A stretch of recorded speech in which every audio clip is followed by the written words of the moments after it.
Nibyo ibihe byiza kuri mwese duteze yombi aho muri mu bice bitandukanye, ndabasuje kandi mbahaye ikaze, mbifurije kugubwa neza kuri uyu munsi wa none tariki 25 z'ukwezi kwa gatatu umwaka w'ibihumbi 2026. Tugarutse muri studio rero aho tugiye kureba rero amwe mu makuru agezweho kugeza kuri uyu munsi. Turerekeza mu mujyi wa Goma mbere indani rwagati ku kibuga cy'indege. Ikibuga rwose cyongeye kuba cyari koroza aha mu mujyi wa Goma. Ibintu ndavuga ko byahinduye isura, niko dusanzwe tuvuga mu buryo bwo kumvikanisha ko ibintu biba byamaze rwose kuba byafata indi ntera. Ni nako bimeze hano ku kibuga cy'indege mpuzamahanga cya Goma, ikibuga abarwanyi ba AFC M23 kugeza kuri ngo banze gufungura, ariko nyamara ikibuga gishobora kuba cyabakora cyangwa se gishobora kuba cyabateza ibibazo, ariko nabo bakavuga bati iki kibuga cy'indege turamutse tugifunguye bishobora kutugira ingaruka zikomeye cyane kandi zidasanzwe.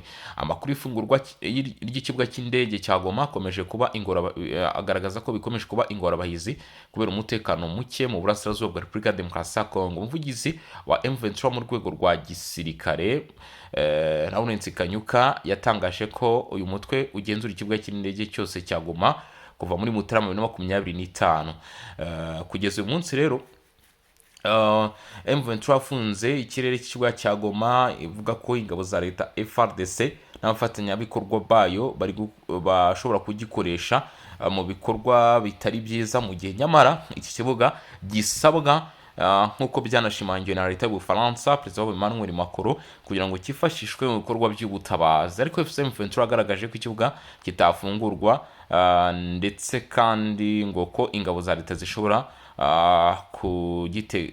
kugikoresha zigaba ibitero kuri uyu mutwe. Ni mu gihe bavuga ko ngo kinatezemo ibisasu byasize bitezwemo mu by'ukuri n'uruhande rwa leta mu gihe rwasokagamo muri Mutarama 2025, ndetse kandi bakavuga ko ikibuga cy'indege gikeneye gusanwa, ariko hakaba hagaragara rero uguhangana gukomeye kandi kudasanzwe. Tugiye kwinjira muri iyi dosiye turebe uko bimeze.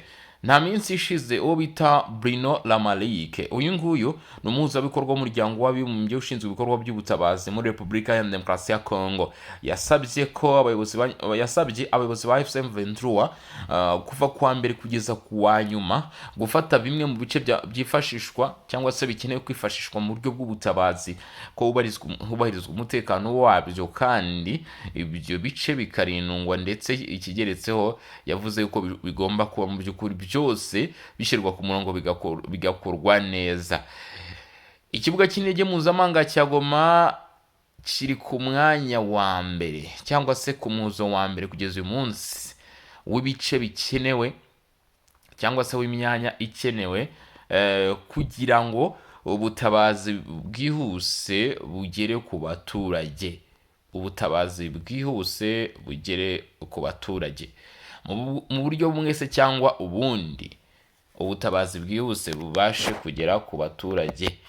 Ibi rero byatumye 23 kugeza uyu munsi ishyirwaho igitutu, ariko byaratunguranye cyane ubwo Joseph Kabila mu kiganiro yagiranaga n'igitangazamakuru La Libre du Patriotique atarigeze akomoza ku bijyanye n'ifungwa ry'ikibuga cy'indege. Abenshi bavuga ko yabyirengagije nkana, ndetse ko harimo amacenga menshi mu kugaragaza ko ibyo uyu Joseph Kabila avuga abizi, ndetse abihurijeho na bagenzi be bo muri uyu mutwe wa M23, bikagaragaza neza ko mu by'ukuri hakwiye kubaho kwitonda, ndetse uyu Joseph Kabila nawe mu bafatirwa ibihano ndetse n'abategurirwa ibihano na Leta Zunze Ubumwe za Amerika agomba gushyirwamo, kuko nawe azi neza cyangwa se ari mu mipango kabihanya ya M23 kuva ku munsi wa mbere kugeza ku munsi wa nyuma, ko uyu mugabo rwose iyi mipango ya AFC M23 ayirimo.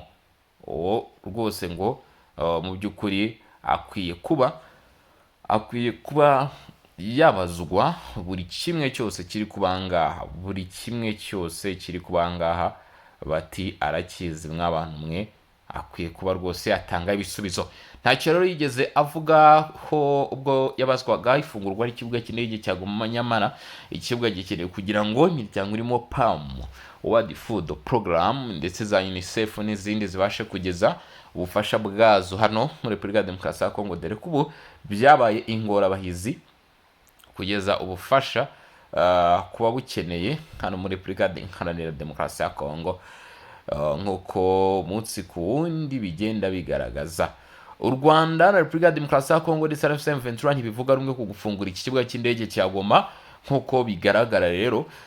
Yaba ari 23 igaragaza ko ibyumva, u Rwanda narwo rukagaragara ko rutabyumva nk'ubutegetsi bwa Kongo, ndetse bukabugama ku ruhande rw'umutwe wa 23 ko rubushyigikiye mu bizutekereza. Ni Leta ya Kongo nayo ivuga ati bizanze bikunze ikibuga cy'indege cya Goma kigomba gufungurwa. N'intambara ikomeye yatangiye rwose iturutse kuri iki kibuga cy'indege uyu munsi kitarimo gukora, kandi bivuga ko gikenewe. Mu biganiro byabereye i Paris mu gihugu cy'Ubufaransa byibanaga ku mutekano mu gihugu cya Kongo Kinshasa, hagarutswe cyane ku gufungura ikibuga cy'indege cya Goma, dore ko ari nayo ntambwe rwose ya mbere yari ikenewe muri ibi biganiro. Perezida w'Ubufaransa Emmanuel Macron yavuze ko iki kibuga kigomba gufungurwa mu minsi mike hagamijwe ko gikoreshwa n'indege zikora ibikorwa by'ubutabazi gusa.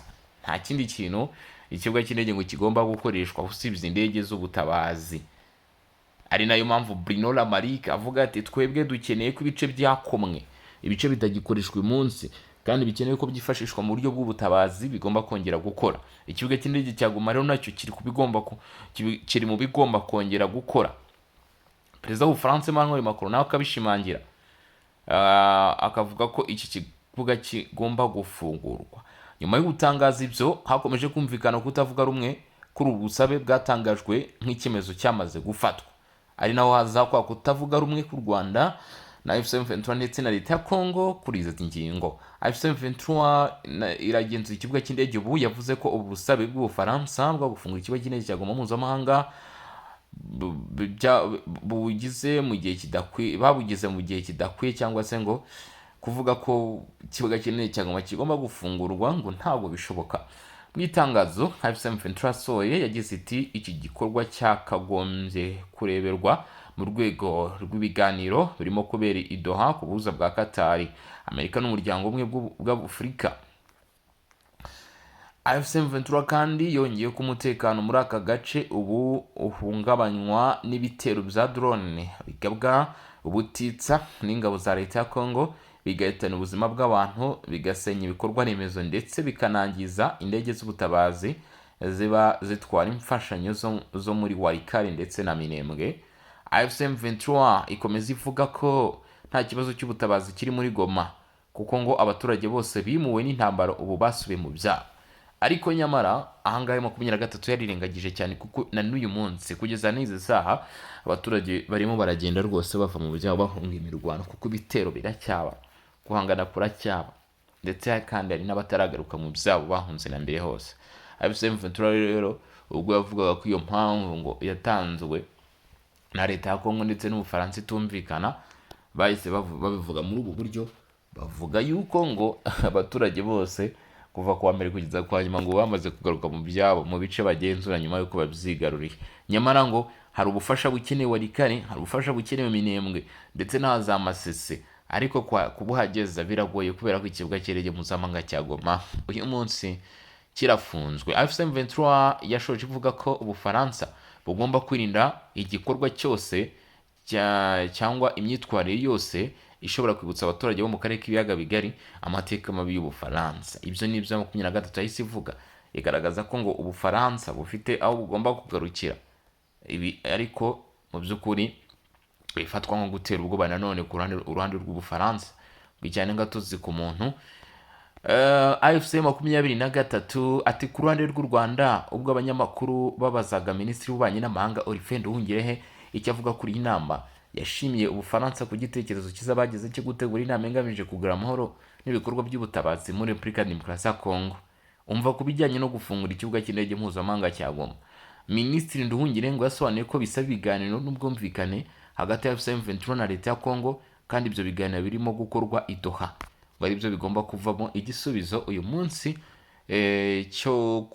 igisubizo cyo kuba ikibuga cy'indege mpuzamahanga cya Goma cyafungurwa. Bivuze ngo ku gitekerezo cyatanzwe na Olivier Nduhungirehe, uyu munsi amaso yahera mu kirere kubera ko ibiganiro byaberaga i Doha bisa nk'ibyakubise igihwere, ndetse uyu munsi ni ibiganiro biri kugenda bicumbagira, noneho aho Qatar yinjiye mu ntambara kugeza uyu munsi irimo kurwanirwamo ibihugu birimo Leta Zunze Ubumwe za Amerika, Israel ndetse na Iran, byarushijeho gufata indi ntera ndetse no kugorana ku rwego ruhanitse, ku buryo kugeza uyu munsi mu gihe haba hitezwe ko ikibuga cy'indege mpuzamahanga cya Goma cyafungurwa bwo kuba tubikesha ibiganiro bya Doha, byafata imyaka myinshi.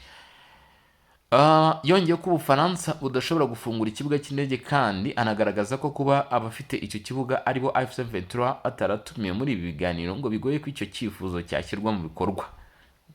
Bivuze ngo icyo yashakaga kuvuga ahangaha ni uko ngo kugira ngo ikibuga cy'indege mpuzamahanga cya Goma umwanzuro wo kugifungura wemerwe, birasaba ko AFC/M23 ishyirwa mu biganiro, nayo igomba kuba ihari, mu myanzuro ifatwa ikaba ihari, bidakwiye gufatirwa imyanzuro.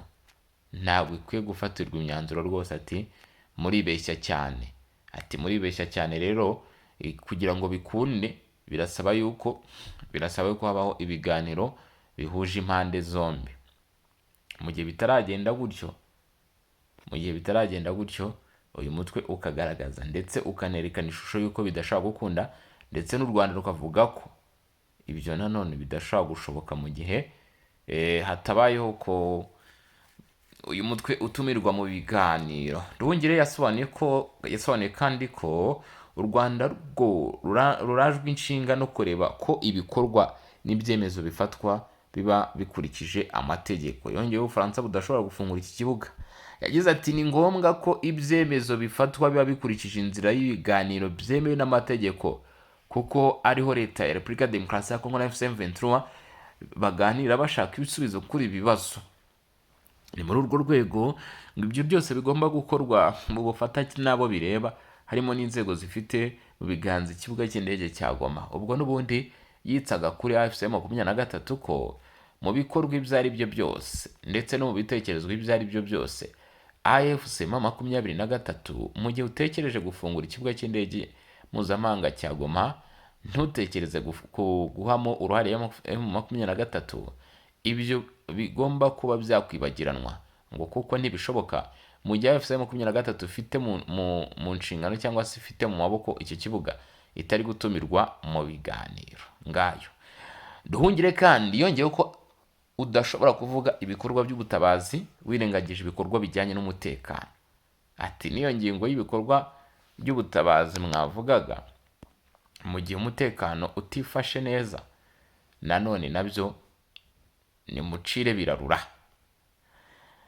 Ati iby'umutekano ubu bihagaze bite hariya? Igihari nuko Leta ya Kongo ngo ikomeje kurenga ku masezerano yo guhagarika imirwano, ikagaba ibitero kuri AFC/M23 no kwica abaturage b'abanyamurenge yifashishije indege z'intambara zitagira abapilote. Ngibi kandi berekezwa na propaganda y'imvugo zo kwiba urwango zigamije kwambura ubuzima abanyamurenge, bigakorwa na Wazalendo ndetse n'abandi, kandi bishyigikiwe na Leta ya Kongo. Minisitiri ushinzwe itangazamakuru akaba n'umuvugizi wa Leta ya Kongo, ubwo ni ku ruhande rwa Repubulika ya Demokarasi ya Kongo, yagize atya agaragaza rero uko abyumva, yongera kwerekana isura n'ishusho yuko hari bigomba kuba byahinduka mu myumvire ndetse n'ibigomba kuba byakorwa mu buryo bw'ibikorwa kuri ikibuga cy'indege. Uwo nta wundi ni Patrick Muyaya. Patrick Muyaya abinyujije ku rubuga rwe rwa X yavuze ko ikibuga cy'indege cya Goma gifungurwa vuba, adaciye ku ruhande ngo urumva ngo, kandi we yahise arasa ku ntego aravuga ati ibyo mwigira, ibyo M23 ivuga, ibyo u Rwanda ruvuga, nta kindi uyu munsi tureba, nta kindi uyu munsi tugambiriye, twebwe turasa ku ntego ikibuga cy'indege cya Goma gifungurwe vuba nta yandi mananiza, biturutse ku burenganzira bw'abayobozi ba Kongo, kandi gifungurwe ku ndege zitwara imfashanyo zizajya zikora ku manywa gusa. Ati joro birumvikana ntabwo umutekano wizewe, izi ndege zigomba kuzajya zikora ku manywa gusa. Yunzemo ati ntabwo ari ukwivumbagatanya kwa se ari we u Rwanda cyangwa ku mwana ari umutwe wa M23 kuzasubiza inyuma ukwiyemeza ko bari kumwe na Perezida Tshisekedi, Emmanuel Macron ndetse na Nyasibe. hagamijwe kugoboka abagore n'abana babarirwa muri za miliyoni bibasiwe n'amahoro y'abadatuye n'abayoboke babo. Muyaya yunzemo ati gushaka kuganira cyangwa kurwanya ubutabazi bwihutirwa ku baturage bacu si uguhakana gusa, ahubwo ni n'ikindi kimenyetso cy'ubugome n'ubupfapfa bw'abayobora bakoresheje intwaro n'ubwicanyi. Ati ibikorwa byo kwanga ubutabazi ni ibikorwa by'ubugizi bwa nabi, nta bupfura burimo, ni ibikorwa bibi kandi bikwiye kwirindwa, ndetse abo babigiramo uruhare ati rwose bakwiye gucira birarura. Ikibuga cy'indege mpuzamahanga cya Goma kiri mu maboko ya M23 kuva ifashe uwo mujyi mu ntangiriro z'uyu mwaka.